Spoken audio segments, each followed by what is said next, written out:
Welcome to Moments with Marianne.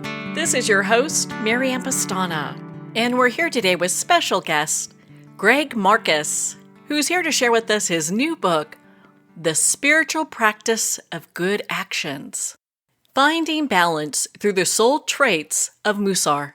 So Dr. Greg Marcus is a rabbi in training and the creator of American Mussar, a 21st century Jewish spiritual practice for an authentic and meaningful life.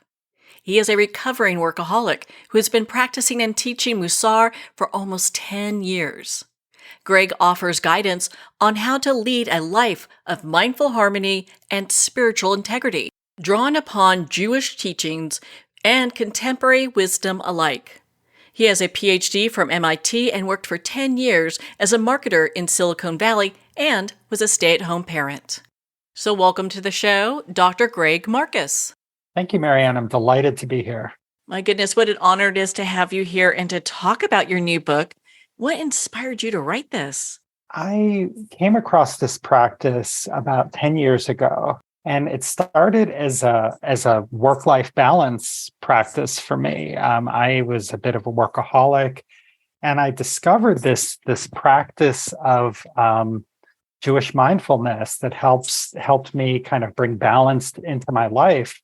So I started teaching a class at my synagogue about this, and we were supposed to meet 5 times, and then everyone was like, let's keep going. And so we met 5 more times, and then all of a sudden it was 3 years later, and I had a huge pile of notes from all these classes and groups that I've led, and I turned it into a book because I really wanted to help people grow and evolve into being their best selves. And so many of us can use that right now. And I know a lot of people who are workaholics, and it seems that there's kind of a thread behind that. Yeah, I think that they do. I mean, I know for me, I discovered through a lot of work that I had a lot of underlying feelings of worthlessness. I mean, I have a PhD from MIT. I've had great jobs. I have a great pedigree, but it didn't prevent me from just deep down inside feeling bad about myself. And so the workaholism became a way to seek validation, because at work, people are always like patting you on the head or saying you did a good job or telling you need to do a better job. And so it became this really kind of toxic cycle of, working harder to prove myself and then not quite being there. And it just went around and around. And unfortunately, I think that's true for a lot of people.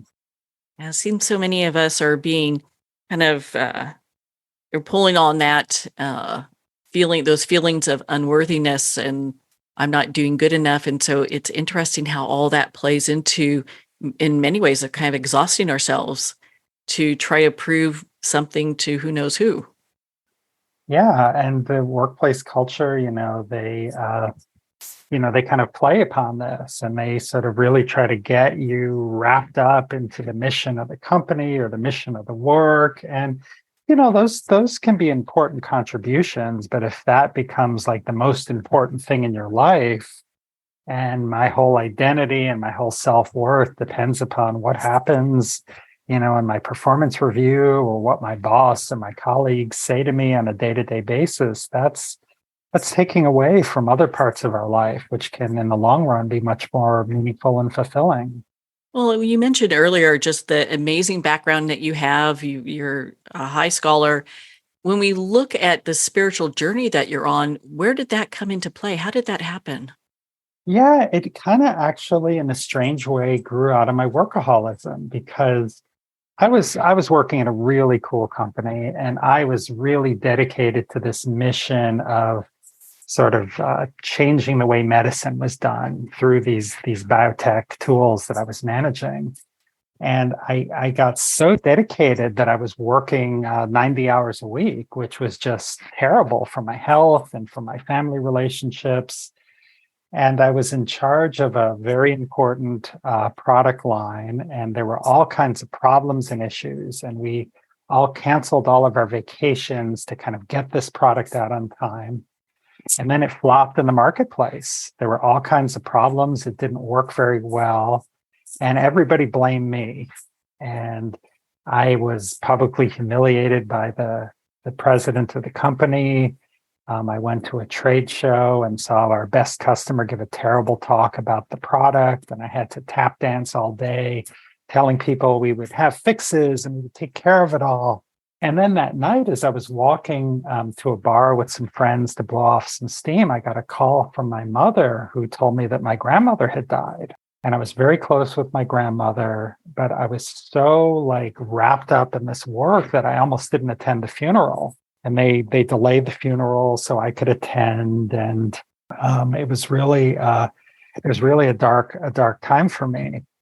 So a couple of weeks later was Yom Kippur, which is one of the holiest days of the year for the Jewish people, and we don't eat or drink, and we spend the day in services, kind of looking, taking a deep look at ourselves. And it was about 3 p.m, and I was sitting there feeling kind of woozy, and they were reading from the Torah, which is the 5 books of Moses. And I looked down at the translation and it said, "Don't turn to idols or molten things." And I immediately just got enraged because my life was completely falling apart. And here's this teaching about statues, and I didn't relate to it. And I said, this is what's the problem. The problem with religion these days and Judaism, it's not relevant. And then like this phrase popped into my head. It was like a quiet voice that said, you need to do what's best for the company. And like my stomach clenched and my palms got sweaty. And I started thinking about my company, and I realized that I had turned my employer into a false idol. And doing what's best for the company is not the same as doing what's best. And that day I decided I needed to start doing things differently. I was going to try to reconnect with what was most important to me, to my values, and I started putting people first. And within a year, I had cut my hours by over 30%. I went from 90 hours to 60 hours. And then a year later, I went down to about 45 hours a week. And this was all without changing jobs. It was just by reprioritizing. I didn't realize it at the time, but that was a really first important step towards having a much more spiritual outlook on the world. What a beautiful aha moment you had. And I think for a lot of people hearing that story, it's very encouraging because maybe they've read that passage too and are not sure what it exactly means. But when you look at it in the way that you did, my goodness, what a revelation that is. Yeah, it really had a profound impact. And I think we all get signals. We get signals from the universe, from the divine, whatever that might mean to me. It just might be some moment where you kind of realize, something's not right here. And we can either ignore it or we can listen to it and make some changes. And I feel very fortunate that I made the choice to start doing things differently. I'm so sorry for your loss, by the way. That's never easy. And to have a lot of work things go on at the same time, that must have just been a really difficult time. It was. We've all been through a lot of losses these last few years in terms of, pandemic and society. And it's been a struggle, but we still have to make a living and we need to keep going. And I think that's something we can all relate to is those conflicting demands of taking care of ourselves and doing what we need to do to provide for our families. Yeah, that's so true. Well, and so let's talk about the title of the book. How did you come to this title? Yeah, so I have to give credit to my publisher, Llewellyn. It was probably Angela Wicks, who was my editor. And they came back and said, this is what we'd like to do for the title. And I thought it was such a great description. It's the spiritual practice of good actions, finding balance through the soul trade of Mussar. And Mussar is this practice that I've been talking about and teaching. And it really is trying to figure out, how can I take small actions to be a good person? How can I develop my character by doing just little things every day? And the way that we do that is we focus on what are called soul traits. These are also known as character traits, things like trust and truth and humility and patience. And we try to bring them into balance. And when we do, we're more likely to do good things in the world. What are some examples of Mussar in action? So I think about one example that's really easy to relate to is the soul trait of patience. And I think we often in America we confuse patience with calmness. Okay, I'm in traffic and I'm not really upset. I'm just kind of mellowing out and listening to a podcast or whatever. And we think that we're being patient. But what Mussar teaches is patience is about the ability to endure a difficult situation. So if you're calm in traffic, you don't actually need patience at that moment. But if you're late and you have to get somewhere really important and you're stuck in traffic and there's nothing you can do and you're getting really mad, that's where patience can help kind of get through that moment without throwing gas on the fire by driving recklessly or by just yelling at other drivers and getting your blood pressure up. Sort of teaches us that we can endure that moment. And every soul trait has a mantra that we can say to kind of help us sort of cope in that moment. And the one for patience that I wrote is, "This too shall pass, and I have the strength to get by until it does." So we want to kind of cultivate our patience to be able to kind of hang out in those difficult situations. However, what's different about Mussar is we don't want to have as much patience as possible, because if we have too much patience, that could lead us to stay in a bad job, to stay in a bad relationship. Might be like, oh, well, Apple Maps is telling me I can get off the highway and take these side streets and maybe go about it another way, but that's okay. I'm going to just stay on the highway anyway. Like, well, no, there's a better way to go. There's some action that's called for. And so for all of like these different traits, it's finding that balance point between having too little or too much. It's like either you're a doormat or you're someone who is overly bearing, but to find that middle road, I think is where everyone really wants to be.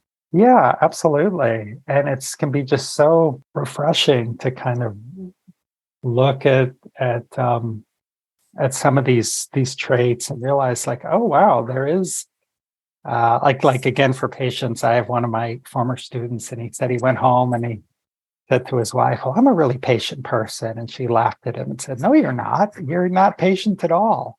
And so just by the fact that we start taking a look inside and evaluating where we are and maybe having a trusted friend or partner that we can talk to and get some perspective on that, it opens us up to choices and possibilities that we didn't know that we had.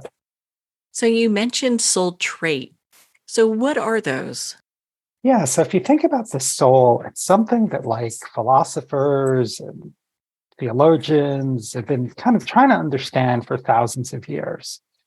And one important way to look at it is instead of trying to kind of understand the whole soul, which is bigger than any of us could do, we sort of look at little parts of the soul, which is called the soul trait. It's kind of like one of my friends calls Mussar like extreme spiritual fitness. So like when you go to the gym, maybe this day you're going to work on the arms and the next day you're going to work on the legs. And so in Mussar, we work on one soul trait for a week or two at a time. And we only kind of look at our life through the patience lens, or we look at our life through the humility lens, or through the lens of order. And we rotate usually through 13 different traits over the course of a year. And then we go back to the beginning and we start again. So we go through these cycles. And every time you come back to the soul trait, you come back at a different place, hopefully a place of growth. But maybe it's been, there's been some setback in your life. Or it's just one of those times where I'm not feeling really great. And more often than not, the soul trait that shows up is exactly the one that I need to be working on at that time. Your book just offers people such a roadmap to get there and understand. Are there any assumptions that we have about the soul that we might want to reconsider? Yeah. Mussar is built on a foundation of like a thousand or even 2,000 years of Jewish teachings about Mussar and other things. And many people don't have kind of the background to sort of understand or absorb all of that. And so what I did is I created some assumptions to kind of help people kind of get started, for wherever you are. If you follow these assumptions, they'll help you get going. And I chose that approach because of my own background as a product manager, where one of the things I used to have to do is I would create a financial forecast. And so for the forecast, we'd have to create assumptions like, okay, let's say for the store, we're running 100 people come in the door an hour, and they each spend on average $10. So that means that our store makes $1,000 an hour, and for 10 hours a day, we would make $10,000 a day. Now, maybe those assumptions are true, maybe they're not, but they allow us to make decisions about how we run the business. And so in a similar way, I created these assumptions. And it's funny, I kind of just sat down and wrote them out in 15 minutes. And years later, they have not changed like a word. They've stayed the same. So the 4 assumptions are, we all have a divine spark, but it's occluded by our baggage. We have free will, but it's not always accessible. We're kind of driven between a conflict between the good inclination and the evil inclination. And let me just say, the evil inclination, it's a translation from a Hebrew word. It's not the kind of terrorism, murdery type of evil. It's more like kind of our selfishness versus kind of our giving side, those sorts of conflicts. And the 4th one is that we all have the same soul traits, but we have different amounts of each. And so what that means is the person who you think is really stingy and is not very giving, they have like the generosity soul trait, but it's just really, really out of balance, which means that if they work on it, they can become more generous, and we can maybe have a little bit of empathy for them that, oh yeah, I could have been in that place too. I found that fascinating how that all comes together. And I know in your book you talk about Mussar as being a practice, and that every day we're supposed to take one little small step towards balance. So what would you suggest, and what could that look like? Yeah, so I think one of the great places to start is with the soul trait of humility. And in America and in Western cultures, we think that humility is about kind of being sort of meek and not boastful. And I think, as you alluded to earlier, it's really finding like that middle ground between, on the one side being like ultra super meek, almost doormatty, and on the other side being really arrogant. And if you think about it, there are like 2 people at a party, and one person who's always boasting about the car they drive and how much money they're making and the person they're dating. And then you have someone else who's constantly complaining about how unfair the world is, and this happened to me and that happened to me, and then this other unfair thing happened. What they have in common is they're both focused on themselves. They're talking about themselves all the time, and they represent kind of the 2 extremes of this humility spectrum. And where we want to be is in the middle, kind of balancing our own needs versus the needs of other people around us. So one way this comes up is it might be like in a group, like either the group of friends or a group like a meeting in a workplace. And you can look and say, well, how much do I talk? Do I always need to be the first one to talk? Do I always need to make sure that people hear my point?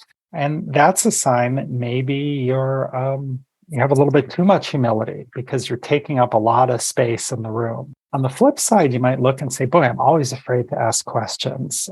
Nobody wants to hear from me. Yeah, they always keep inviting me, but that's just because I'm friends with so-and-so and no one really likes me or wants to hear what I have to say. And that's a sign of maybe too much humility. And so for that second person, it's like, well, maybe I'll ask a question, or maybe I'll offer my opinion and I'll just give it a try. And for the first person who always has to be talking and always has to kind of be first, maybe it's, I'm going to ask the second question, or I'm going to ask the third question.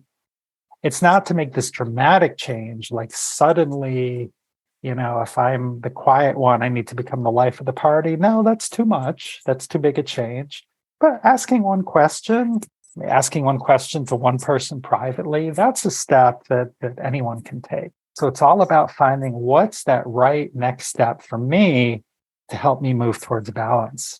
Is Mussar a religious viewpoint, or is it more of a viewpoint of self-improvement, maybe both? It depends a lot on who you ask. So it certainly is part of Judaism. It's part of the Jewish wisdom tradition. And for some people, they view Mussar as like a path to becoming holy. Like it says in the Jewish Bible, you shall become holy. Well, what does that mean? It means a person who does good things in the world. And so for me, I decided to focus, to leave that question of like holiness and religion aside. And if that works for you, by all means, that's wonderful. But I think an easier place and a more accessible place for people to start is just like, how can I be a good person? Or how can I become a mensch? And while these are Jewish teachings, they're not only for Jewish people. These are, I think very universal. Aristotle talked about what it takes to be a good person. A lot of religions talk about what it takes to be a good person, a lot of philosophers. And so this is like a take on what it is to be a good person. And so it's something that I think, many, and I know that many people have enjoyed my book and have enjoyed these practices from many different religious backgrounds. It seems that we're in this great time in history when talking about divine spark has become more commonplace in many ways. And I've often heard people say that they're working on their personal enlightenment or their spiritual journey. Is there a place that we can get to where we have all the baggage we carry removed by the divine spark? I think that we can, like, part of what we can do with the Mussar practice is what I like to think of it as we can move the bags. And so the bags are kind of, the baggage, that's the hurts that happened in our life, in our childhood, our disappointments. And by doing this work, we can kind of move the bags out of the way and let more of that light shine through and let more of that kind of inner divineness kind of manifest in the world. I personally don't think that we can ever get rid of all of it. I think that's part of the human condition. I think that the more we put into it, the more that we can get out of it. But we can certainly make it so that our baggage doesn't rule us. And we might feel that pull of anger, or we might feel that pull to kind of shrink away, or, however it shows up in our lives. But we can learn to channel that in a positive way. It's like, okay, well, I'm feeling a little vulnerable right now. But how can I, make sure that I can feel safe, but still sort of show up in the world? I think that's so important, because so many people are going through so many challenges right now.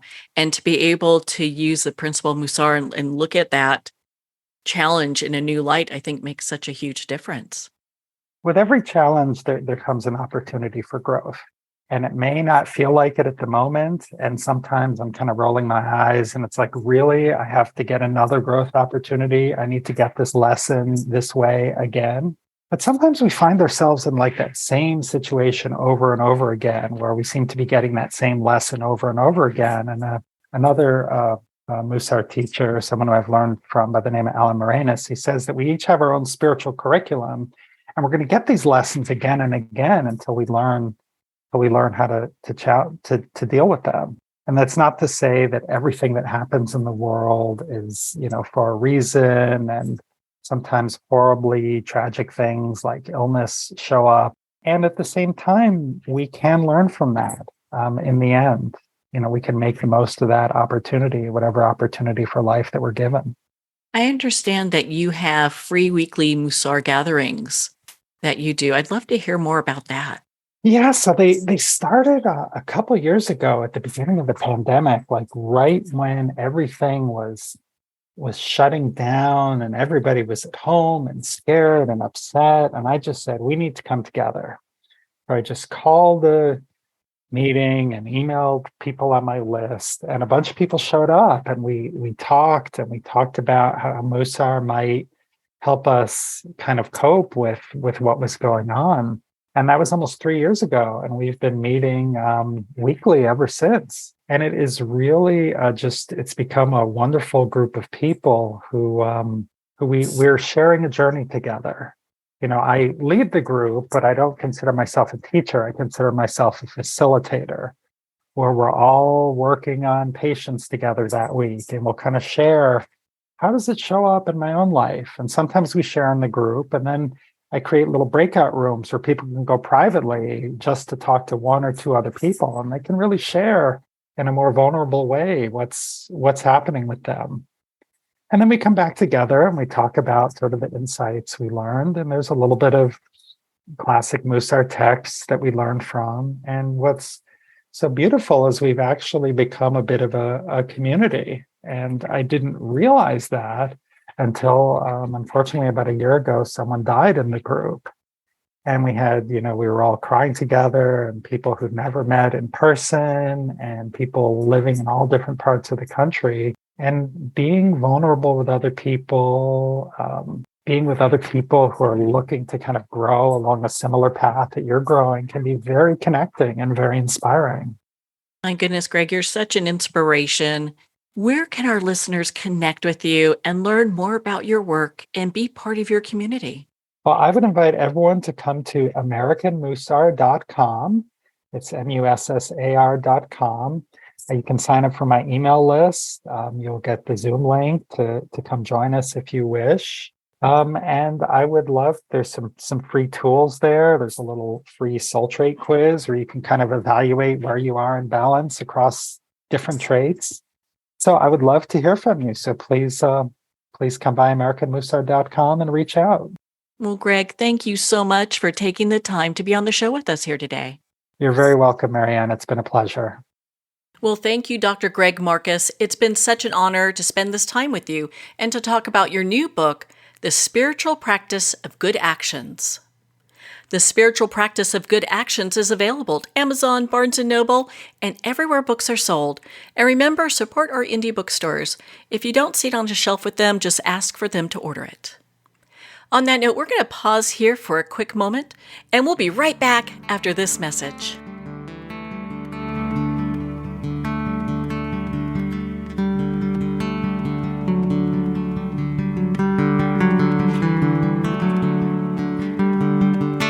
I'd like to thank Jason Eastwood at Guitarfulness for sharing his inspiring music and talent with us. His music is known worldwide for cultivating atmospheres of harmony, inner peace, and clarity. Visit Jason's website at guitarfulness.com. Join his newsletter, be part of his community, and download his music.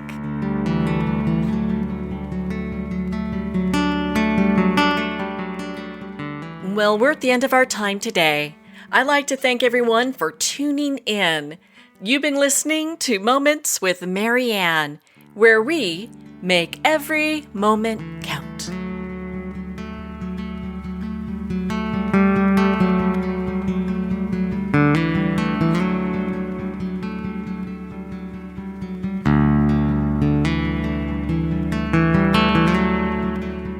In a single moment, your life can change. Moments with Marianne is a transformative hour that covers an endless array of topics with the best of the best. Her guests are leaders in their fields, ranging from inspirational authors, top industry leaders, and business and spiritual entrepreneurs. Each guest is gifted and a true visionary, a recognized leader in her own work, and while teaching others to develop, refocus, and grow, Marianne will bring the best guest and sometimes a special surprise. Don't miss this. You never know just which moment will change your life forever.